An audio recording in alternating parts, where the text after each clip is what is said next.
నమస్తే, welcome to SHC channel. ఇప్పుడు headline చూద్దాం.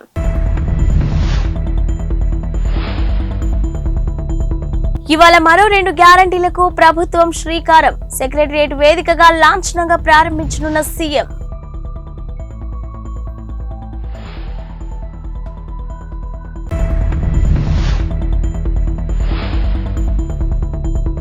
LRS దరఖాస్తులపై తెలంగాణ ప్రభుత్వం కీలక నిర్ణయం. మార్చి 31 లోపు క్రమబద్ధీకరణకు అవకాశం ఇచ్చిన రాష్ట్ర ప్రభుత్వం.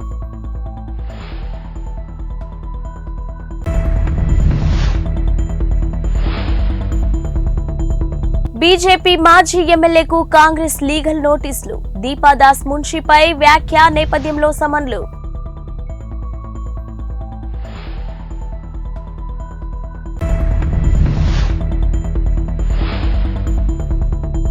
రేపటి నుంచి తెలంగాణలో ఇంటర్ పరీక్షలు. పకడ్బందీగా ఏర్పాట్లు చేసిన ఇంటర్ అధికారులు.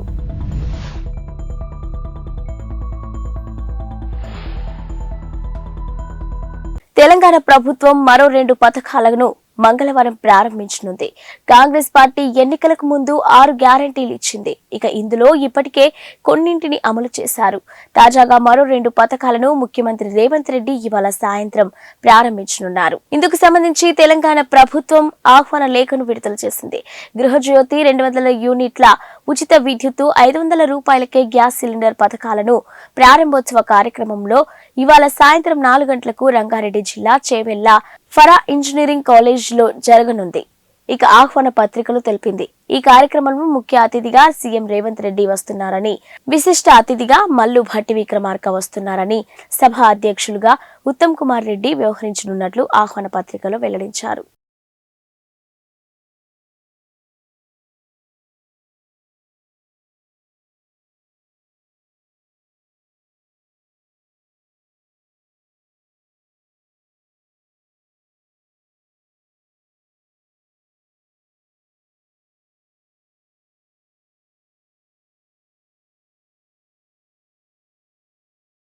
LRS దరఖాస్తులపై తెలంగాణ ప్రభుత్వం కీలక నిర్ణయాలు తీసుకుంది. ఇక 2020లో స్వీకరించిన LRS దరఖాస్తులను మార్చి 31 లోపు క్రమబద్ధీకరణకు అవకాశం ఇవ్వాలని కాంగ్రెస్ ప్రభుత్వం నిర్ణయించింది. లేఅవుట్లు క్రమబద్ధీకరణ చేసుకునేందుకు వీలు కల్పించింది. దాంతో 20 లక్షల మందికి ప్రయోజనం చేకూరనుంది. ఇక దేవాలయాల, వక్ఫ్ భూములు, ప్రభుత్వ భూములు, కోర్టు ఆదేశాలు ఉన్న భూములు తప్ప ఇతర భూముల రెగ్యులరైజేషన్ కు అడ్డంకులు తొలగినట్లయింది. ఇక లేఅవుట్ల భూములను క్రమబద్ధీకరణ చేసుకునేందుకు గతంలో బీఆర్ఎస్ ప్రభుత్వం LRS విధానాన్ని తీసుకొచ్చింది. గతంలో బీఆర్ఎస్ ప్రభుత్వం తీసుకొచ్చిన LRS వల్ల స్థానిక సంస్థలకు ఆదాయం సమకూరింది. ఇక అనుమతి లేకుండా చేసిన లేఅవుట్లలో కొనుగోలు చేసిన వారికి క్రమబద్ధీకరించుకునే అవకాశం సర్కారు మరోసారి ఇవ్వనుంది. ఇక అనధికారాలే లేఅవుట్లలో ప్లాట్లు కొనుగోలు చేసిన వారు ఇల్లు నిర్మాణానికి అనుమతులు రాక అటు అమ్ముకునేందుకు వీలు లేకుండా ఉండేది. ఈ క్రమంలో ఆ లేఅవుట్లలో ఉన్న ప్లాట్లను క్రమబద్ధీకరించడానికి గత ప్రభుత్వం LRS స్కీమ్ తీసుకొచ్చింది.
బీజేపీ మాజీ ఎమ్మెల్యే NVSS ప్రభాకర్ కు కాంగ్రెస్ పార్టీ లీగల్ నోటీసులు పంపింది.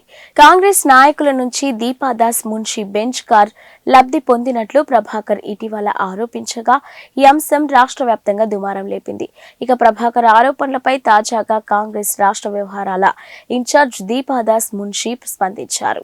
ఆరోపణలపై 2 రోజుల్లో ఆధారాలు చూపించాలని మున్షి డిమాండ్ చేశారు. ఆధారాలు చూపించకపోతే 10 కోట్ల రూపాయల పరువు నష్టం దావా వేస్తానని మున్షి తెలిపారు. కాగా పార్లమెంటు ఎన్నికలు సమీపిస్తున్న సమయంలో ఎంపీ టికెట్ ఆశావాహుల్లో ఒకరు దీపాదాస్ మున్షికి బెంచ్ కార్ బహుకరించినట్లు ప్రభాకర్ ఆరోపించారు. మున్షికి కార్ కొనివ్వడంపై తన వద్ద పక్కా ఆధారాలు ఉన్నాయని బీజేపీ మాజీ ఎమ్మెల్యే ఇప్పటికే క్లారిటీ ఇచ్చారు. ఇక లీగల్ నోటీసుల నేపథ్యంలో ఎన్వీఎస్ఎస్ ప్రభాకర్ రియాక్షన్ పై ఆసక్తి నెలకొంది. ప్రస్తావించదలుచుకున్నాం. నిన్న రాష్ట్ర వ్యాప్తంగా భారతీయ జనతా పార్టీ యొక్క ఆధ్వర్యంలో విజయ సంకల్ప యాత్రలు ప్రారంభమైనాయి. ఈ యాత్రలు ప్రారంభమైన సందర్భంలో ప్రజలలో ఒక పెద్ద స్పందన కనబడతా ఉంది. జరగబోయే ఎన్నికలు లోక్సభ సార్వత్రిక ఎన్నికలు. ఈ సార్వత్రిక ఎన్నికల్లో మరొకసారి నరేంద్ర మోడీ గారు ప్రధానమంత్రి కావాలన్నటువంటి ఆకాంక్ష ఆ పాల్గొన్న ప్రజల యొక్క కళ్ళల్లో ప్రతి ఒక్కరికి కూడా కనబడ్డది అన్నటువంటి విషయాన్ని నేను మీకు మనవి చేస్తున్నా. దాంతోపాటుగా ఈ ఎన్నికల్లో మన తెలంగాణ రాష్ట్రంలో ఉన్నటువంటి ఇటు బీఆర్ఎస్ అటు కాంగ్రెస్ ఇద్దరి యొక్క రోలు ఏమాత్రం కూడా లేదని చెప్పని కూడా భావిస్తా ఉన్నారు. అంటే ఇర్రెలవెంట్ అయిపోయారు. ఇవి పార్లమెంట్ ఎన్నికలు, మరొకసారి మోడీని గెలిపించడం కొరకు జరుగుతున్నటువంటి ఎన్నికల్లో మన పాత్ర ఉండాలి, మన ప్రమేయం ఉండాలి, అన్నిటికంటే ఎక్కువ మన ప్రాతినిధ్యం కూడా ఉండాలి అన్నటువంటి ఒక అభిప్రాయంతో తెలంగాణ ప్రజానికం ఈ యాత్రలకి బ్రహ్మరథం పడుతూ మరి ఆ రకంగా ముందుకు సాగుతున్నటువంటి ఒక వైనాన్ని చూసినటువంటి తర్వాత ఈ కాంగ్రెస్ బీఆర్ఎస్ యొక్క గుండెల్లో రైలు పరిగెడతా ఉన్నాయి. దాంతోపాటు వీళ్ళకి అడ్రస్ లేకుండా పోతుంది అన్నటువంటి ఒక భయం కూడా ప్రారంభమైందని చెప్పని నేను తెలియజేస్తా ఉన్నా. ఇక పోతే ఇంకొక ముఖ్యమైనటువంటి అంశం, మొన్నే కొత్తగా ఏర్పడినటువంటి ప్రభుత్వం బడ్జెట్ ప్రతిపాదన చేసింది. ఆ తర్వాత తరచూ ఢిల్లీ వెళ్ళి కేంద్ర మంత్రులను కూడా కలుస్తూ ఉన్నారు. అనేక రకాల వినతి పత్రాలు కూడా ఇస్తూ ఉన్నారు. ఒక ముఖ్యమైన విషయం ఏంటంటే రాష్ట్రంలో ఆర్థిక పరిస్థితి గాడి తప్పింది. దివాలా తీసినటువంటి ఖజానా చాలా స్పష్టంగా అవుపడతా ఉన్నది.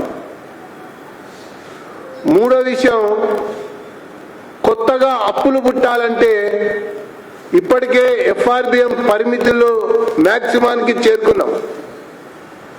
అప్పులు పుట్టే పరిస్థితి కూడా లేనటువంటి స్థితి గతి. బడ్జెట్లో కొత్త అప్పుల కోసం కొన్ని వేల కోట్ల రూపాయలని చూపించుకున్నారు. మళ్ళీ ఎఫ్ఆర్బిఎం పెంచాలని చెప్పని కోరుతా ఉన్నారు. పరిపాలన కొనసాగాలంటే కేవలం అప్పు ద్వారానే మనం నిధులు సమకూర్చుకోవచ్చు అన్నటువంటి ఒక పాత బీఆర్ఎస్ పందాల్లోనే ఈ కొత్త కాంగ్రెస్ నాయకత్వం కూడా పోతున్నట్టుగా కనబడతా ఉన్నది.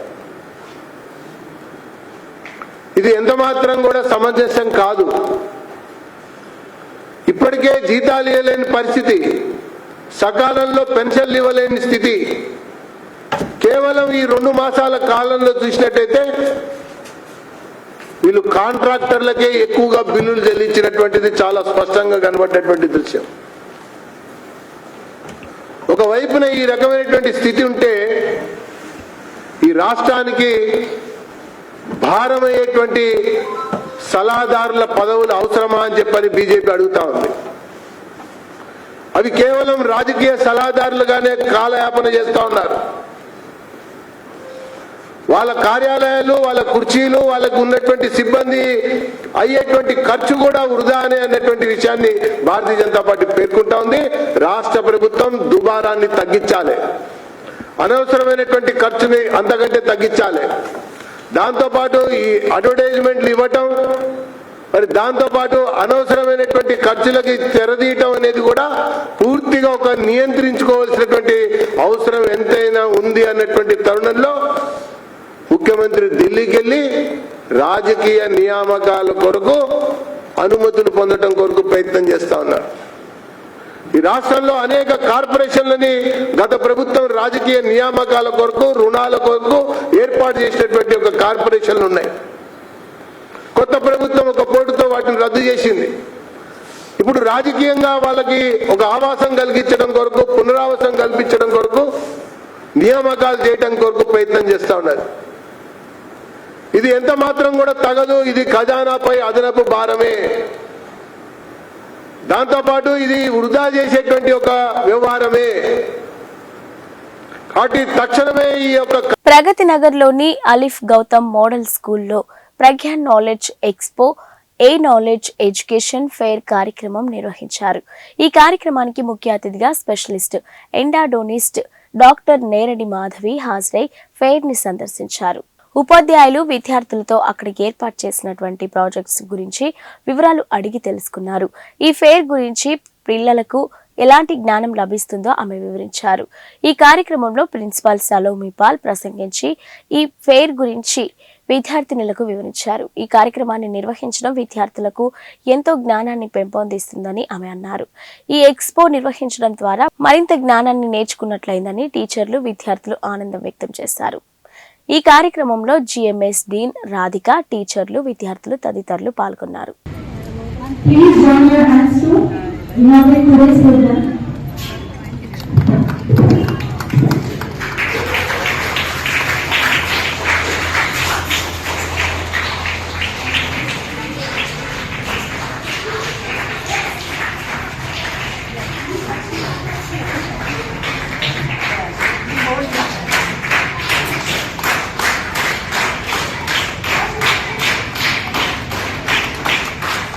Thank you, ma'am. Thank you so much.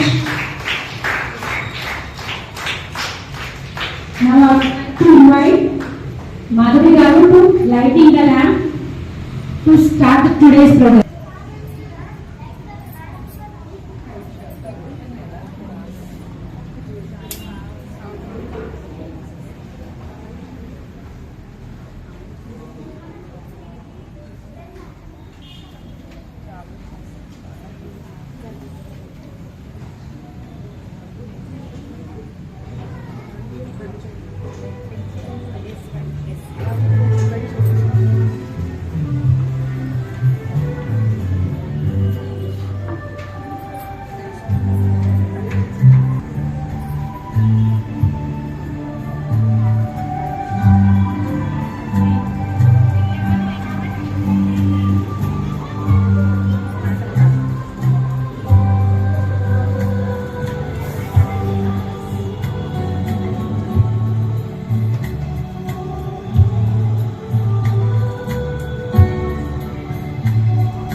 Going to explain about Chandrayaan-3.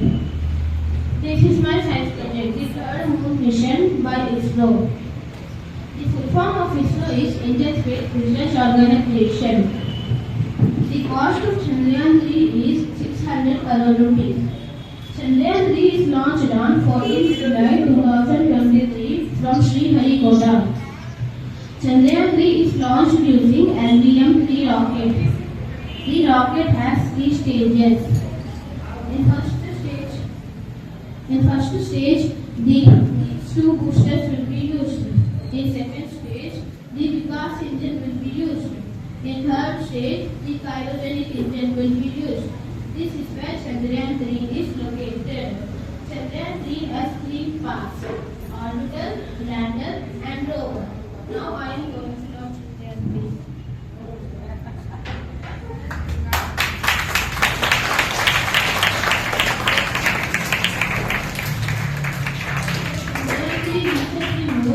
The lander is separated from the orbiter. The lander lands on the moon and the Pragyan rover comes out from the lander. The Pragyan rover stays on the moon for 14 days. The purpose of this to achieving safe landing, exploring lunar surfaces, searching invaluable scientific data. This technological challenge was undertaken by India and led by ISRO. Thank you. Hey ma'am, my name is Anandi Chandran. I am studying 6th class. Today I am going to explain about human system. Human body is made up of 7 important organic systems, including circulatory, respiratory, digestive, excretory, nervous, and endocrine system. These systems work together to maintain a functioning human body. This is a human body.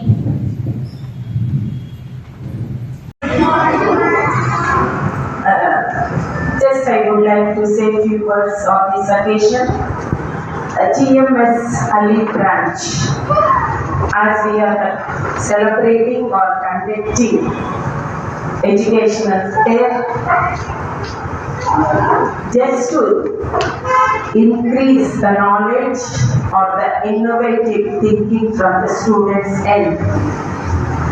Always GMS Ali branch stands for developing the students, motivating them, and working to give good knowledge, logical thinking, innovative thinking, reasoning, so that as they grow to higher classes, they can do the best. We, the staff of GMS Ali branch, always standing for that, and we hope and we expect the support from the parents and also, and here the teachers always they are ready to work, put all the efforts in training the students, and very important thing, I congratulate all the students for your excellent performance. Thank you so much. Congress అగ్రనేత రాహుల్ గాంధీ లోక్సభ ఎన్నికల్లో తెలంగాణ నుంచి పోటీ చేయనున్నట్లు తెలుస్తోంది. ఈ మేరకు నిర్ణయించినట్లు Congress party ఉన్నత వర్గాలు తెలిపాయి. ఇక రాష్ట్రం నుంచి అత్యధిక ఎంపీ స్థానాలను గెలుచుకోవాలనే లక్ష్యంతో ఉన్న కాంగ్రెస్ ఈ మేరకు అభ్యర్థుల ఎంపికపై కసరత్తు ముమ్మరం చేసింది. రాహుల్ గాంధీ తెలంగాణ నుంచి పోటీ చేస్తే ఇక్కడ పార్టీ మరింత ప్రభావం చూపుతుందని హస్తం వర్గాలు భావిస్తున్నాయి. అటు ఇప్పటికే మెజార్టీ స్థానాల్లో అభ్యర్థుల విషయంలో అధిష్టానం ఇప్పటికే ఓ నిర్ణయానికి వచ్చింది. ప్రస్తుతం రాహుల్ కేరళలోని వయనాడు ఎంపీగా ఉన్నారు. ఇక ఈసారి ఆయన తెలంగాణ నుంచి పోటీ చేయించాలని సీఎం రేవంత్ రెడ్డి, ఏఐసీసీ జాతీయ అధ్యక్షుడు మల్లికార్జున ఖర్గే, ఇక ప్రధాన కార్యదర్శి కేసీ వేణుగోపాల్ ఇతర ముఖ్య నేతలతో చర్చించినట్టు తెలుస్తుంది. ఈ ప్రతిపాదనకు ఆయా నేతలతో సహా రాహుల్ కూడా అంగీకరించినట్లు సంబంధిత వర్గాల ద్వారా తెలిసింది. ఖమ్మం లేదా భువనగిరి నుంచి ఆయన పోటీ చేసే అవకాశం ఉన్నట్లు సమాచారం. దీంతో పాటు ఉత్తరప్రదేశ్లోని అమేఠీ నుంచి కూడా ఆయన పోటీ చేస్తారని పార్టీ ఉన్నత వర్గాలు తెలిపాయి. అటు సోనియా గాంధీ ప్రాతినిధ్యం వహించిన రాయ్ బరేలీ నుంచి ప్రియాంక గాంధీ పోటీ చేసే అవకాశం ఉందని తెలుస్తుంది.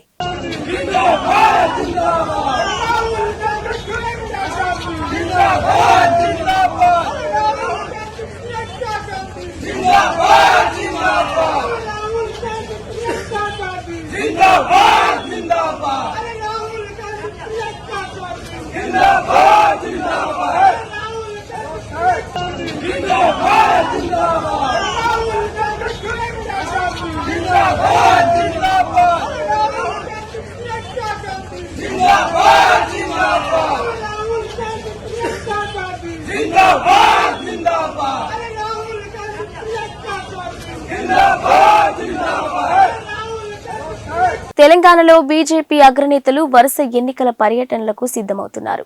వచ్చే లోక్సభ ఎన్నికల్లో రాష్ట్రం నుంచి కనీసం 10 ఎంపీ సీట్లు గెలవడమే లక్ష్యంగా పెట్టుకున్న నేపథ్యంలో కాంగ్రెస్ బీఆర్ఎస్లు ప్రచారాన్ని ప్రారంభించక ముందే ముమ్మరంగా ప్రచారం చేపట్టాలని బీజేపీ భావిస్తుంది. ఆ మేరకు ఆ పోటీలకు అభ్యర్థుల ప్రకటనకు ముందే ఈ నెలాఖరులోగా అభ్యర్థుల తొలి జాబితాను ప్రకటించి ఎన్నికల ప్రచారం చేసేందుకు బీజేపీ నిర్ణయించినట్లు తెలుస్తుంది.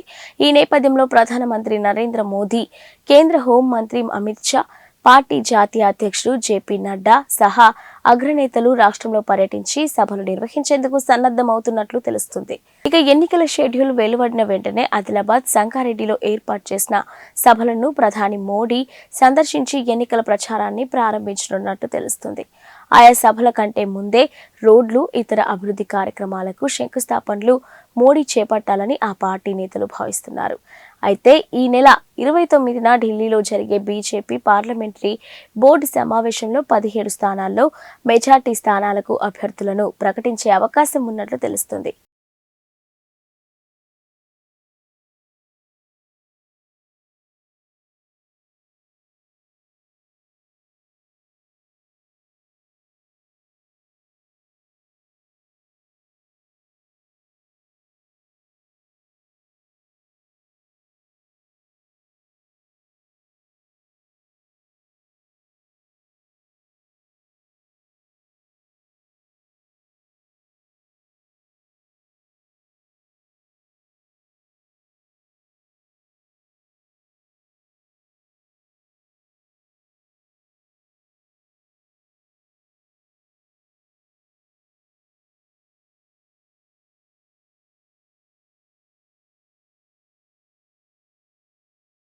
ఐక్యరాజ్య సమితి మానవ హక్కుల మండలి సెషన్లో విదేశాంగ మంత్రి ఎస్ జయశంకర్ సోమవారం కీలక ప్రసంగం చేశారు. గాజాలో ఇజ్రాయెల్ యుద్ధం కారణంగా మానవతా సంక్షోభ పరిస్థితులు ఉత్పన్నమవుతున్నందున పరిష్కారంపై ఇరు దేశాలు దృష్టి పెట్టాలని సూచించారు. ఇజ్రాయెల్లో హమాస్ ఉగ్రదాడిని భారత్ ఖండిస్తుందని పునరుద్ఘాటించారు. ఉగ్రవాదం, అమాయకులను, బందీలను తీసుకోవడం ఏమాత్రం ఆమోదయోగ్యం కాదని భారత్ వైఖరిని ఆయన స్పష్టం చేశారు. ఇక ఈ వివాదం ఇతర దేశాలకు వ్యాపించకూడదని ఆశిస్తున్నట్లు తెలిపారు. ఈ మేరకు ఐరాస మానవ హక్కుల మండలి 55వ సెషన్లో ప్రసంగించారు. న్యూఢిల్లీ నుంచి వీడియో లింక్ ద్వారా ఆయన మాట్లాడారు. అంతర్జాతీయ మానవతా చట్టాలను ఎల్లప్పుడూ గౌరవించాలని సభ్య దేశాలను జయశంకర్ కోరారు. మానవ హక్కుల సంస్థాగత హామీలకు భారత్ కట్టుబడి ఉంటుందని జయశంకర్ పేర్కొన్నారు. ప్రపంచవ్యాప్తంగా మానవ హక్కుల సమస్యల కోసం పరిష్కారాలను కనుగొనడంలో భారత సహాయ సహకారాలు ఎప్పుడూ అందిస్తుందని స్పష్టం చేశారు. భౌగోళిక, రాజకీయ సవాళ్లకు సమర్థవంతమైన ప్రతిస్పందన కోసం బహుళ పాక్షిక విధానాలను సంస్కరించాల్సిన ఆవశ్యకత ఎంతైనా ఉందని ఈ సందర్భంగా జయశంకర్ తెలిపారు. గ్రూప్ 1 పరీక్షకు సంబంధించిన టీఎస్పీఎస్సీ మరో కీలక ప్రకటన చేసింది. రాష్ట్రంలో 563 గ్రూప్ 1 పోస్టుల ప్రిలిమినరీ పరీక్షలను జూన్ 9న నిర్వహించనున్నట్టు ప్రకటించింది. పేపర్ లీకేజీతో పాటు ఇతర కారణాల వల్ల గత ప్రభుత్వం 2022లో ఇచ్చిన గ్రూప్ 1 నోటిఫికేషన్ను రేవంత్ రెడ్డి ప్రభుత్వం రద్దు చేసింది. నాటి నోటిఫికేషన్లో పోస్టులకు అదనంగా మరికొన్ని జోడించి తాజాగా మరో గ్రూప్ 1 నోటిఫికేషన్ జారీ చేసింది. ప్రస్తుతం వీటి దరఖాస్తు స్వీకరణ ప్రక్రియ కొనసాగుతుంది. మార్చి 14న చివరి తేదీ కాగా భూగర్భ జల శాఖలలో వివిధ గెజిటెడ్, నాన్ గెజిటెడ్ అధికారుల పోస్టులకు నిర్వహించిన రాత పరీక్ష జనరల్ ర్యాంకు జాబితాను కూడా టీఎస్పీఎస్సీ ప్రకటించింది. ఈ లిస్టును వెబ్సైట్లో అందుబాటులో ఉంచింది. అభ్యర్థుల ధృవీకరణ పత్రాల పరిశీలనకు ఎంపికైన అభ్యర్థుల జాబితాను తర్వాత ప్రకటిస్తామని తెలిపింది. రేపటి నుంచి తెలంగాణలో ఇంటర్ పరీక్షలు ప్రారంభమవుతున్నాయి. ఈ నేపథ్యంలో ఇంటర్ బోర్డు కార్యదర్శి శృతి మీడియాతో మాట్లాడుతూ రాష్ట్ర వ్యాప్తంగా 1521 సెంటర్లను ఏర్పాటు చేశామని చెప్పారు. 70 ఫ్లయింగ్ స్క్వాడ్స్, 200 మంది సిట్టింగ్ స్క్వాడ్స్, 27,900 మంది ఇన్విజిలేటర్లు విధుల్లో పాల్గొంటారని తెలిపారు. Inter first and second year పరీక్షల మొత్తానికి 9,80,978 మంది విద్యార్థులు హాజరవుతున్నారని చెప్పారు. రేపు ఉదయం 9 గంటల నుంచి మధ్యాహ్నం 12 గంటల వరకు పరీక్ష జరుగుతుందని శృతి తెలిపారు. 1 నిమిషం ఆలస్యమైన ఎగ్జామ్ సెంటర్లోకి అనుమతించబోమని స్పష్టం చేశారు. ఇక విద్యార్థులు పరీక్ష కేంద్రాలకు చేరుకోవడానికి ప్రత్యేక బస్సులను ఏర్పాటు చేయాలని ఆర్టీసీ అధికారులను కోరామని తెలిపారు. ఎగ్జామ్ సెంటర్లలో సీసీ కెమెరాలను ఏర్పాటు చేస్తున్నామని చెప్పారు. విద్యార్థులు మొబైల్ ఫోన్లు, ఎలక్ట్రానిక్ పరికరాలను తీసుకురాకూడదని తెలిపారు. పరీక్ష కేంద్రాల్లోనే నీరు, వైద్య సదుపాయాలు అన్ని ఉంటాయని తెలిపారు. మహబూబ్ నగర్ స్థానిక సంస్థల కోటా ఎమ్మెల్సీ ఉప ఎన్నిక మార్చి 28న జరగనుంది. ఈ మేరకు కేంద్ర ఎన్నికల సంఘం షెడ్యూల్ను విడుదల చేసింది. ఉప ఎన్నిక నిర్వహణ కోసం మార్చి 4న నోటిఫికేషన్ వెలువడనున్నది. అదే రోజున నామినేషన్ల ప్రక్రియ కూడా ప్రారంభమవుతుంది. నామినేషన్లు దాఖలు చేయడానికి మార్చి 11న డెడ్ లైన్ అని, మరుసటి రోజున స్క్రూటీనీ ఉంటుందని, ఉపసంహరించుకోవడానికి మార్చి 14 తుది గడువు అని పేర్కొన్నారు. పోలింగ్ మార్చి 28న జరుగుతుందని, ఓట్ల లెక్కింపు ఏప్రిల్ 2న జరుగుతుందని ఆ షెడ్యూల్లో ఎన్నికల సంఘం పేర్కొంది. ఇప్పటి వరకు ఆ స్థానానికి ఎమ్మెల్సీగా ఉన్న కసిరెడ్డి నారాయణరెడ్డి గత ఏడాది జరిగిన అసెంబ్లీ ఎన్నికల్లో కల్వకుర్తి నుంచి పోటీ చేసి గెలవడంతో రాజీనామా చేశారు. ఆ కారణంగా ఏర్పడిన ఖాళీని భర్తీ చేయడానికి ఇప్పుడు ఉప ఎన్నిక అనివార్యమైంది. ఇవి ఇప్పటివరకున్న బులెటిన్ అప్డేట్స్. మరిన్ని అప్డేట్స్తో మళ్ళీ కలుద్దాం.